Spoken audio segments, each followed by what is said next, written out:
Our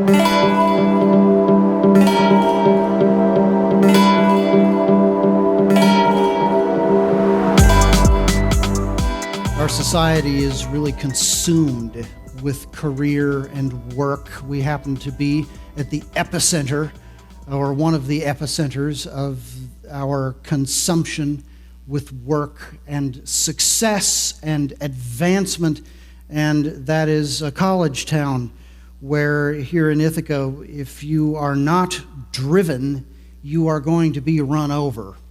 There is an expectation that you are going to pursue your goals as hard as you can, and that you are going to exceed expectations, and that you're going to do well in life, and all of that stuff. And it calls out of you hours and hours and hours every week of work. And it calls from you reserves of energy, and it takes sleep from you, and it occupies your mind perhaps even when you should be relaxing and doing other things, spending time with family. We are in that kind of high performance, high pressure environment. Question: what is that appetite to work and succeed for? Why is it given to us? Why do we have this drive to work? Why does it matter? Does it matter to God? Is it an idol in our hearts that we should get rid of? How should we think about our work lives, and how should we incorporate God's wisdom into the way we think about our careers and our work? These are the questions that are going to occupy us this morning and for the next couple of weeks as we think about God's wisdom at work. I've asked you to open to Proverbs 16. Our text this morning is a small verse 26. Seemingly simple observation, but there's a whole world in this text.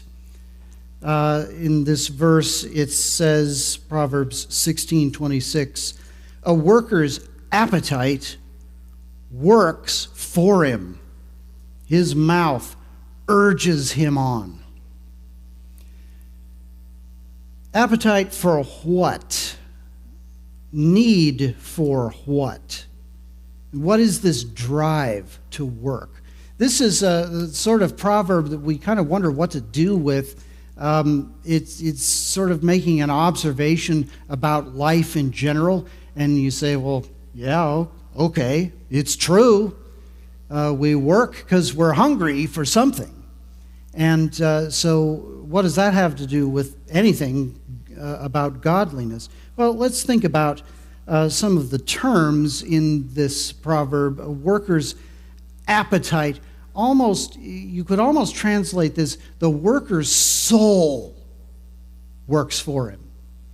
The idea of nephesh, soul, is a big idea. It's kind of a comprehensive one. It's your whole life, your whole personhood. It's your desires, your passions, your physical drives.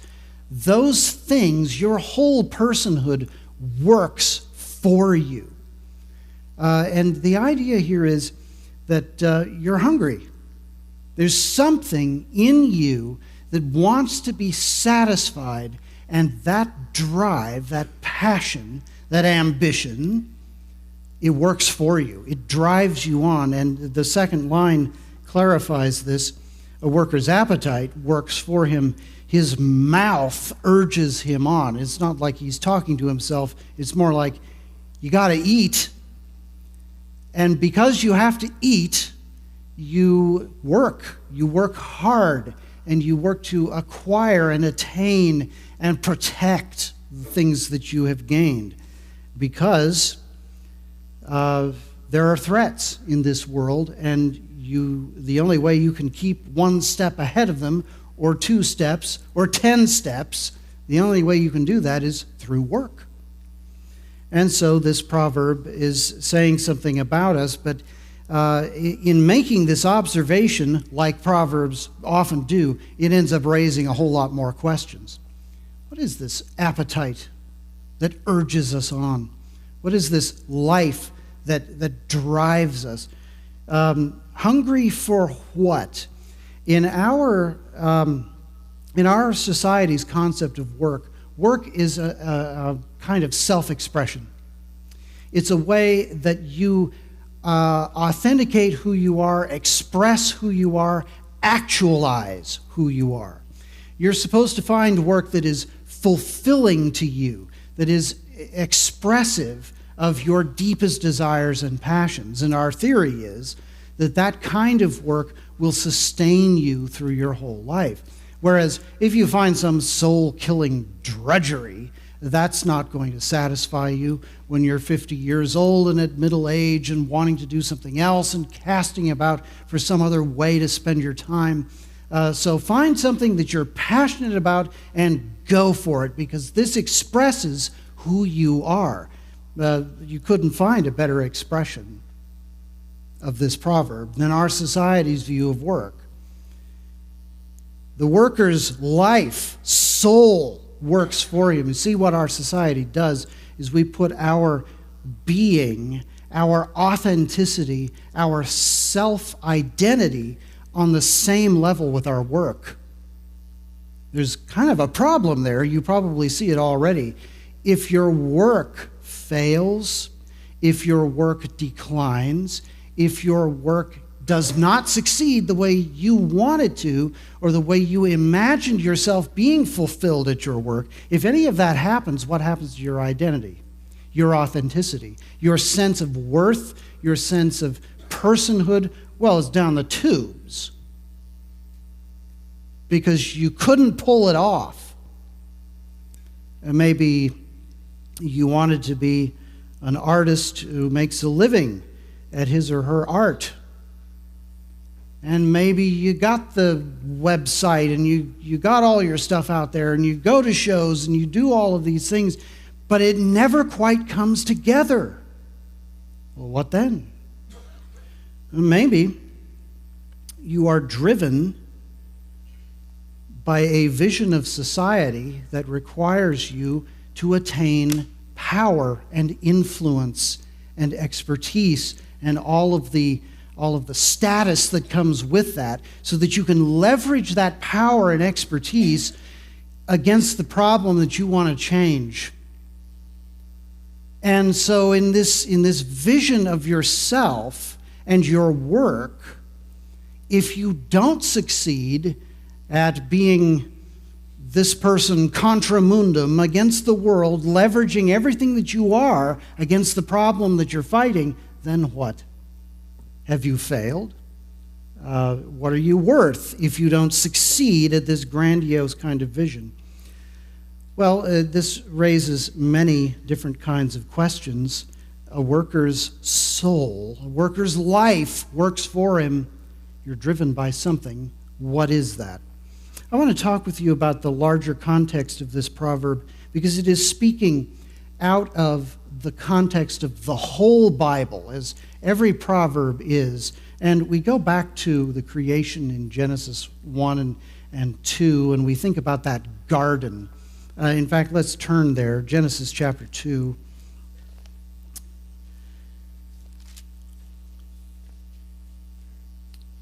It says here in Genesis 2:8 that the Lord God planted a garden in Eden. And there he put the man whom he had formed. And out of the ground God made to spring up every tree that is pleasant to the sight and good for food. The tree of life was in the midst of the garden, and the tree of the knowledge of good and evil. So we think about the Garden of Eden and we say, yeah, that's great. That's where everything is just kind of happening naturally. All of the prosperity and fruitfulness is just sort of flowing out. Look at this description of this region here in verses 10 through 14. I don't know if you've ever looked at this. Most people skip it. But it talks about all these rivers, big rivers, converging at this spot. From this spot, you can work outward and conquer the world along these rivers. And indeed, that is the man's mandate. But with all these trees here, they're beautiful, they're pleasant to the sight, they're good for food. Everything's just kind of happening, isn't it? We wouldn't have to work in this garden. Well, look at verse 15. The Lord God took the man and put him in the Garden of Eden, purpose clause, to work it and keep it. Fascinating. It's paradise. What could there possibly be to do except just to sit back, procreate, and eat? Because it's all provided, right? No. We were put in that garden by God, by design, before the fall, to work. It's fascinating to me. Why do you have this appetite to achieve, to gain? Why do you have this drive to accomplish something, even if it's just in your home or with your family? You still have a drive to get this done and do what it takes to make this good thing happen. Why do you have that? Because God put it there. He said, in essence, here is a beautiful place. Make it even more beautiful. Here is a fruitful place. Make it more fruitful. Think of the idea of a garden here. We sort of overlook this word. A garden is not a natural place. It's a cultivated place. It's a place where you go to farm. It's a place where you go to take something that is fruitful naturally and make it more fruitful, bountiful. And the Lord created us to do that very thing. And so he puts us in this garden to work it, literally serve it. Make this garden expand over the face of the whole earth. Fill the earth and subdue it. Make it fruitful so that we are well supplied as human beings. We were never created to sit back and let go and let God. We were never made for that purpose. We were made to work. We were made to achieve. And that drive is a profoundly good one.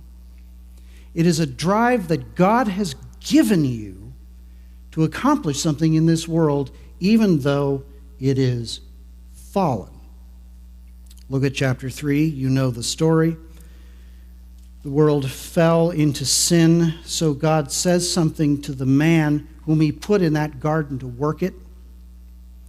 A lot of Christians seem to think that work began as a result of the fall. No, work is baked in. We're hardwired to work. We love work for a reason, because we were designed to do it. That's why we love it. What happens in the fall is barriers to work, thorns, weeds, death. Verse 17 of chapter 3, to Adam, the man, he said, because you have listened to the voice of your wife and have eaten of the tree of which I commanded you, you shall not eat it. Cursed is the ground because of you. Have you ever let that sink in? That the whole environment is under a curse of sin because of us. Who's going to lift that curse? Cursed is the ground because of you. In pain you shall eat of it all the days of your life. What has changed?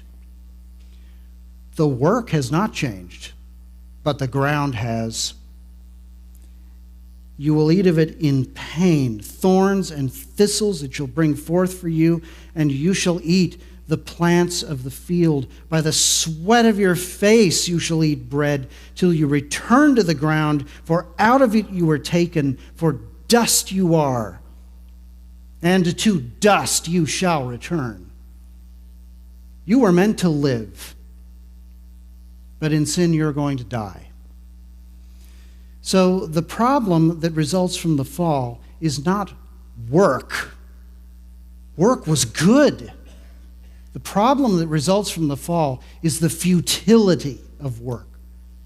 That you go out there and you clear the field of weeds, and you come back a couple days later and it's full of weeds again. And you have to clear it again. And you can plant stuff there, but you're still going to have to clear it of the weeds. And you may have designs for this land. You may have ambitions for it, but there are things that are going to rise up against you and thwart your designs. And ultimately, even if you achieve all your plans, you do exactly what you want with this land, and you achieve the goals in your work, you lay down on your bed and you die, and it is all gone to you. The ultimate futility. So we have this problem. The problem is not work. The problem is the fall, the world in sin, and the futility of work. So return to Proverbs 16 with me. Proverbs 16:26, as every proverb, is speaking out of this whole Bible context of the fact that we were created one way to live in vitality and to live in a kind of flourishing that is the result of our labors and inventiveness and all of the things that God designed us to do. And yet, in sin, that world is given over to the curse. The ground itself is cursed. Everything dies and runs down.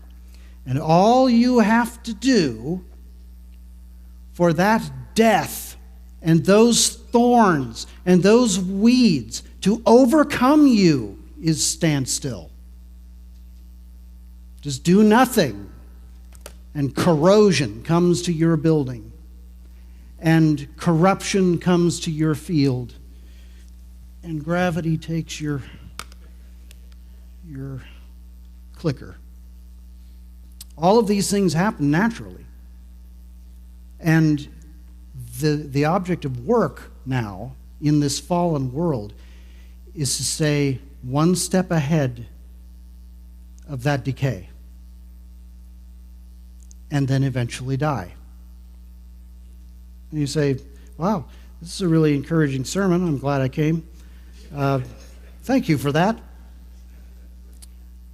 Listen, the wisdom of God does not start with inspiration. It starts with reality. And out of reality, through His grace, through His power, through His wisdom, comes growth and character and strength and diligence. And out of those things, out of that character, comes the hope and the inspiration. So, when Proverbs 16:26 says, a worker's appetite works for him, you're designed to do this. You were designed to have ambitions, and so you work. Your mouth urges you on. This is coming from a deep place inside you. Let me make a side comment here. If there is something inside of you that says, I don't want to work, I don't see the point, I don't see any reason to work, I don't see that it accomplishes anything, and so I'm not going to work. I'm not going to have goals. I'm not going to grow anything. I'm not going to do anything. I'm not going to pursue anything. I'm just going to sit here and do the bare minimum. I'm going to phone it in. that is not godliness. Something in you is broken. And what's broken in you is that human dignity that says, I was made in the image of God, and I can bring good to a fallen world. So let's talk about some of the barriers to work, and let's kind of reflect on the different kinds of appetites that we have. We have needs and we have cravings. Appetite can mean different things. So your appetite may be already preparing you for lunch. The good news is we've got bagel time coming, so you can ruin your lunch by going downstairs to bagel time and you get a little snack and just sort of calm your appetite, your need for food. But it may be that you have a deeper craving that you really urgently want to be satisfied. Let's use a different word from craving. This isn't a natural appetite for what you should have or what you need. It's a lust. It's a passion to go beyond what you need and to acquire more that feeds not just your body, not just your emotional needs, but feeds you at some deeper level and satisfies you, or you seek to satisfy yourself in a way that actually does verge on idolatry. So this idea of appetite, it can have a number of different meanings. What's driving you in your work? What urges you on? Let's think about that as we go through some of these barriers. Turn with me back to chapter 13 of Proverbs, verse 4.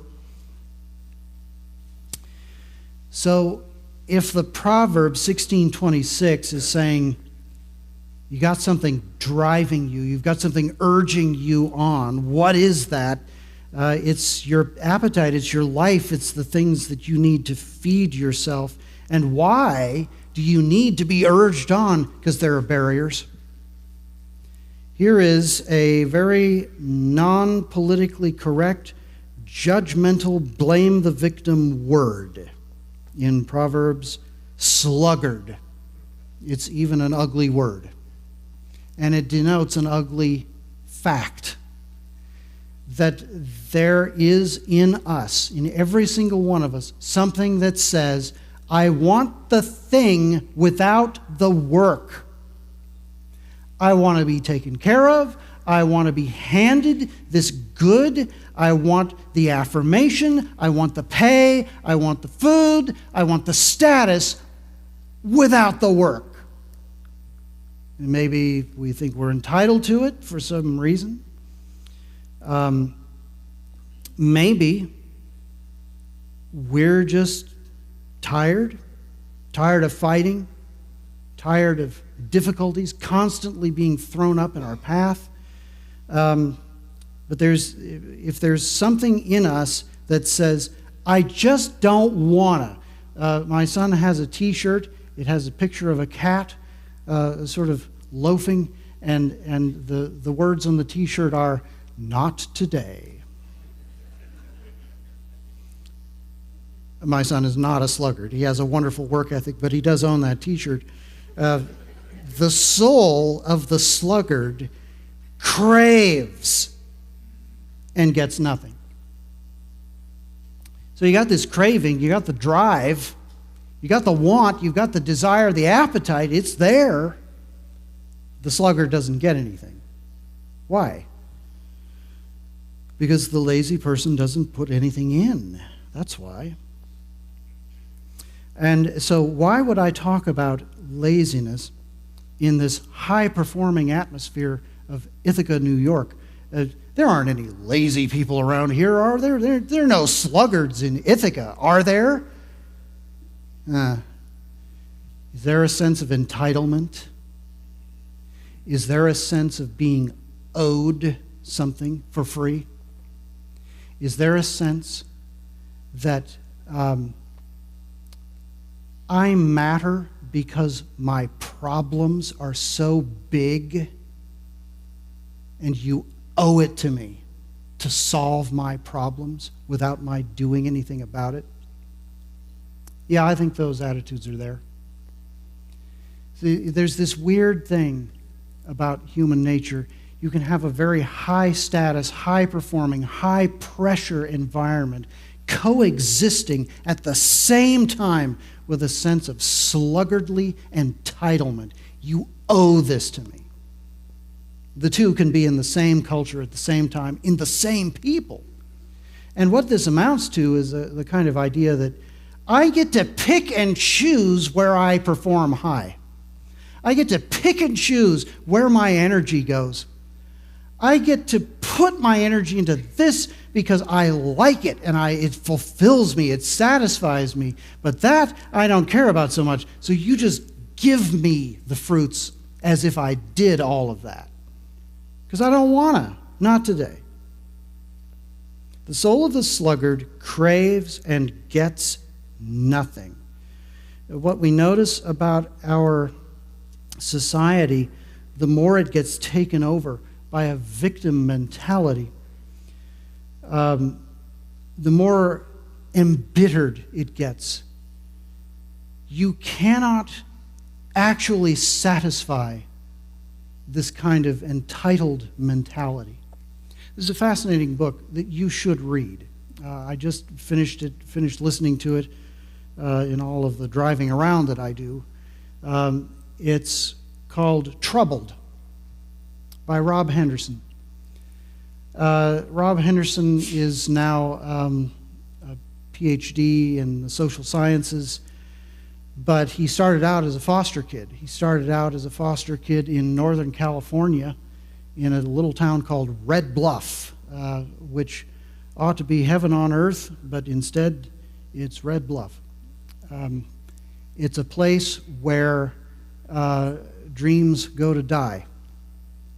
It's a place where there's no money, no jobs, no nothing. He's a foster kid in that environment, getting into trouble, getting into drugs, getting into alcohol, and one step away from going to jail. And he narrates his journey from that kind of life to a life through the military, into Yale University, and then into graduate school, I believe at Stanford, a life of success. And one of the things that he comments on is that there are luxury beliefs, he noticed. That when you come from genuine poverty, and then you enter into spaces of high status, like Yale, you see this contrast between people who have luxury beliefs about what it means to be privileged and luxury beliefs about victimhood and all of these kinds of things. They have no concept of what it actually means to be deprived. The guy's talking my language because I grew up about 40 miles south of Red Bluff. That whole North Valley was my home. And there is something that I do continue to feel no matter where I go or what I do or who I'm with. It is the feeling that entitlement is a kind of soul death. Entitlement is a kind of profound laziness that must be corrected, or our society is going to perish a long and slow death. And so I would commend that book to you.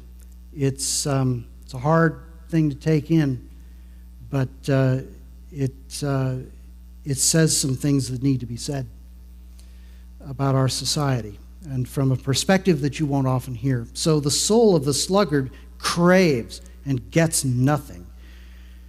Our elite spaces have big ambitions and desires. Are they achieving them?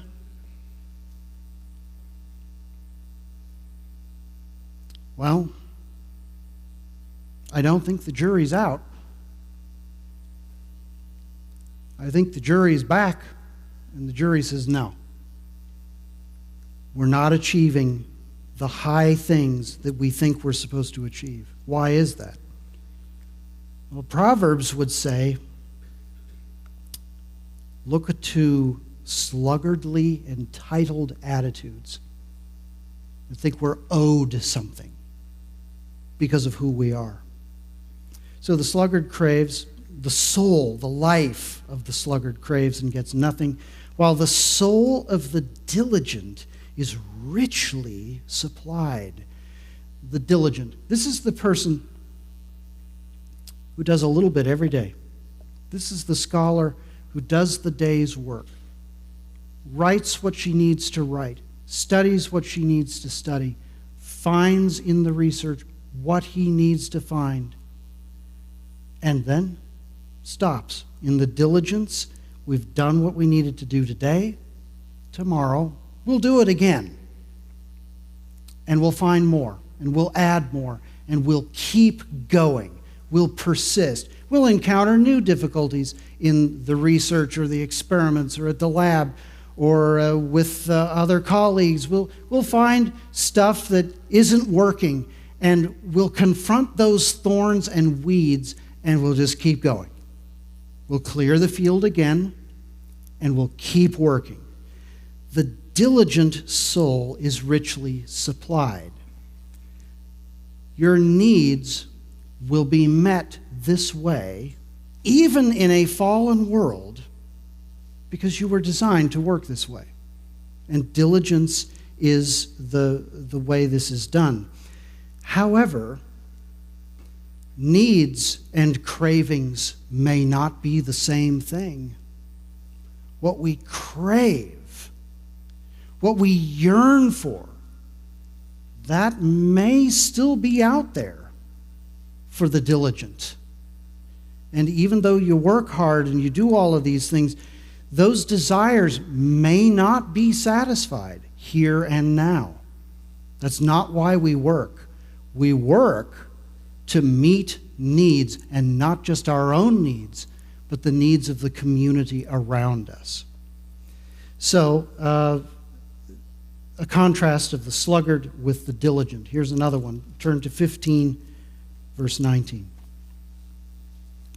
The way of a sluggard is like a hedge of thorns. Well, you can see why. The sluggard is entitled to a clear path without having to do anything. And so the sluggard doesn't do anything. And the path gets worse and worse and worse, because all you have to do in a fallen world, in order to be overcome by the corruption of this world, all you have to do is stand still. Now, beloved, I'll switch from applying all of this to scholarship and higher education. Let's apply it to churches. There are churches that think that growth and blessing are magic. It's just God just sort of magically sprinkling pixie dust on churches, and they grow, and it just amazing things happen because it's all God's blessing. Beloved, there is no magic in ministry. There's work in a fallen world. That's all. The grace of God is that our work for His kingdom and the labor of clearing the field of thorns again and again and again, the labor of going over the same issues again and again and again, that feeling like we're not getting anywhere, we just did this last week and now we're doing it again, all of those feelings and the work we put into that, it is blessed by God in His grace, and the power of our great God turns it into something fruitful beyond what our work put in. That is not magic. That is a cooperative effort that God has called us into, working for his kingdom. So the way of the sluggard is a hedge of thorns. But the path of the upright is a level highway. So back to that diligent person. There's a path there. The diligent person wants to take that path, but that person knows, tomorrow I'm going to wake up and I'm going to have to shore this thing up. I'm going to have to clear some of the debris. I'm going to have to clear the brush out. I'm going to have to go along and find where the thorns have encroached on my path, and I'm going to get rid of them. And then I'm going to do it again the next day and the next and the next, all the way down the length of that path. And why am I doing that? So that I have a clear path and can do what I need to do. It's work. And the Lord, in a fallen world, stands behind his people to uphold their work and to accomplish his goals through our work. That's the glory of this. I love the fact that we spend our worship time singing about the greatness of God in so many different facets of it. Our great God stands behind everything in Proverbs, because the beginning of knowledge is the fear of the Lord, the acknowledgement. He is good, he is great, he is powerful, and if we serve him and do things his way, he will meet our needs and make our work fruitful.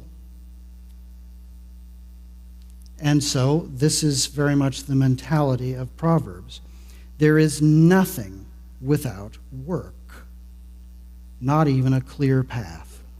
Now, let's think about the fairness of this. You might be thinking, here we sit in America, and we're the wealthiest nation on earth, and we've got all this food, we've got all this stuff, we've got comfortable places to live, and all of these things.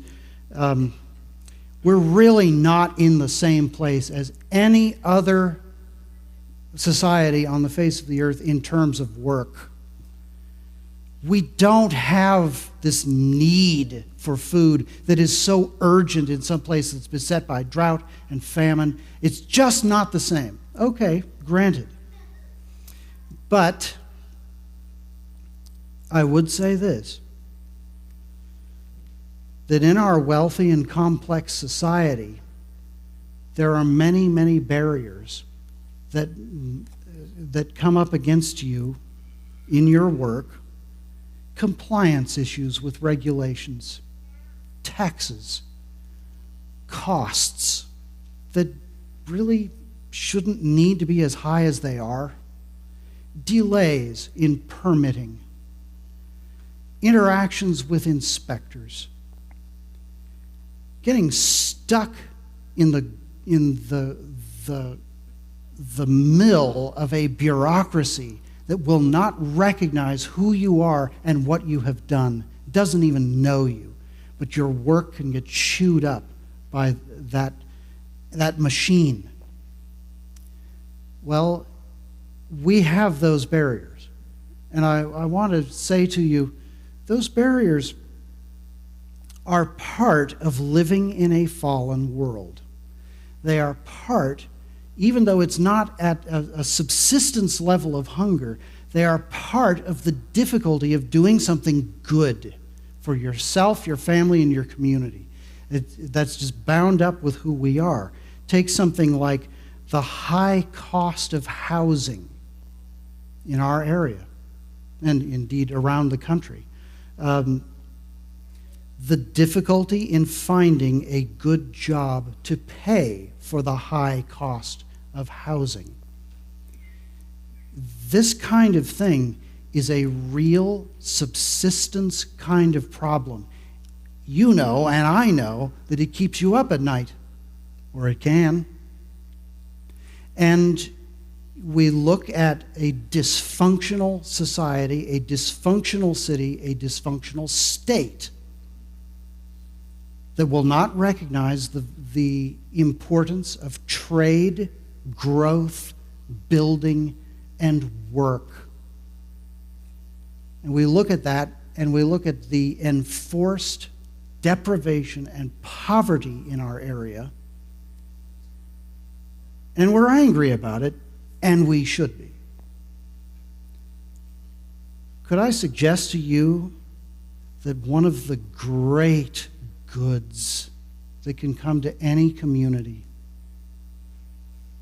is business, employment, building, trades, manufacturing, these kinds of things that lift a community up by lifting up workers in it. We need to be people in godliness who affirm the dignity and value of all work, because work is good. Work is dignity. Work is what we were designed to do. So, we're kind of painting a big picture of the issues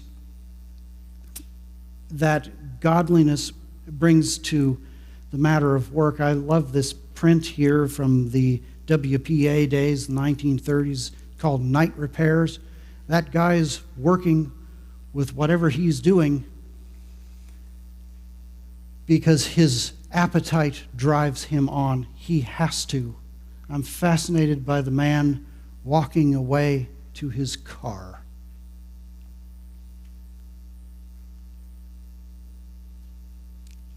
And we feel this.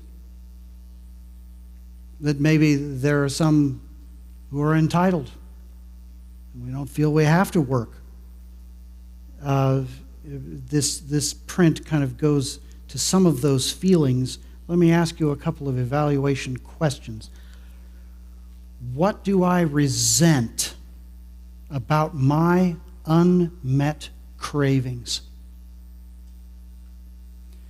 Whatever that may be. Maybe craving for status, might be craving for some material thing, a level of security that you wish you had in your life. What do I resent about the cravings that I have that are unmet? I'd like you to confront that resentment and yield that up to God. And I'm talking to myself here because I have many of these. And part of our job as Christians is to separate out the needs from the cravings and to say, Lord, I'm trusting you for my needs. I'm also trusting you for the things that I desire, that are not wrong. And I wish that I could attain those things. And I see others who have those things and more. And I resent it. Are you willing to confront that? That feeling of, I should have this. There is a term for this. The Ten Commandments call this coveting. And coveting is this act of saying, what that person has ought to belong to me. If we can confront this, and if we can yield this up to the Lord and say, you know, I'm going to be driven to work by a lot of things. I'm going to be driven by a lot of ambition. But Lord, I do not want to be driven by covetousness. I don't want to be given over to what Paul calls idolatry. The idolatry of saying that what other people have should be mine.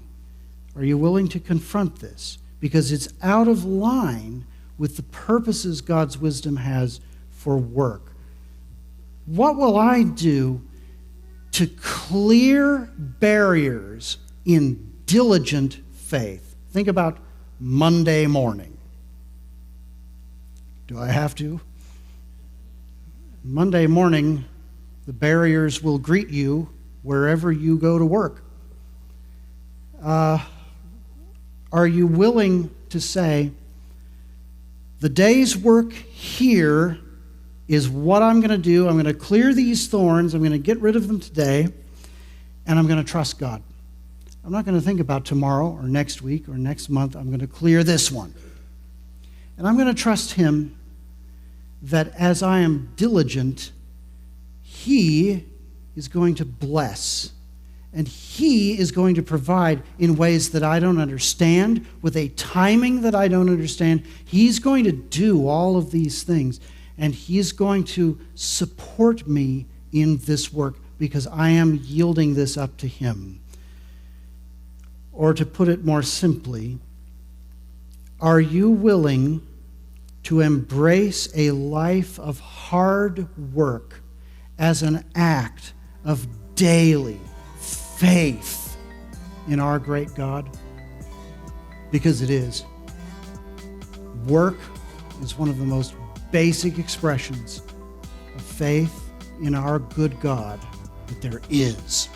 You can say a lot with your mouth about how good God is, but our faith is so deeply tied to what we do with our hands.